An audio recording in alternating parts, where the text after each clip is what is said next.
Volunteer వ్యవస్థను కొనసాగించాలని చెప్పేసి రాష్ట్ర వ్యాప్తంగా దశలవారీ ఆందోళనలు చేయాలని చెప్పేసి వాలంటీర్ అసోసియేషన్ రాష్ట్ర గౌరవాధ్యక్షులు కామ్రేడ్ గుంజుల ఈశ్వరయ్య గారి పిలుపు మేరకి మనం ఇక్కడ కర్నూలు జిల్లాలో భిక్షాటన చేసి వెనక్కి నడుస్తూ నిరసన తెలియజేయడం జరిగింది.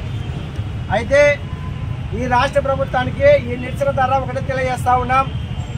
మీ ప్రభుత్వం అధికారం చేపట్టి 7 నెలలు గడుస్తూ ఉంది.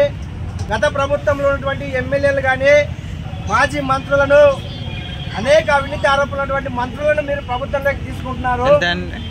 ప్రభుత్వం ఇచ్చినటువంటి ఆదేశాలను, ప్రభుత్వ సంక్షేమ పథకాలను ప్రజలకు చేరవేసినటువంటి వాలంటీర్ల పట్ల మీరు ఎందుకు చిత్తశుద్ధి చూపట్లేదని చెప్పేసి మేము ప్రశ్నిస్తూ ఉన్నాం.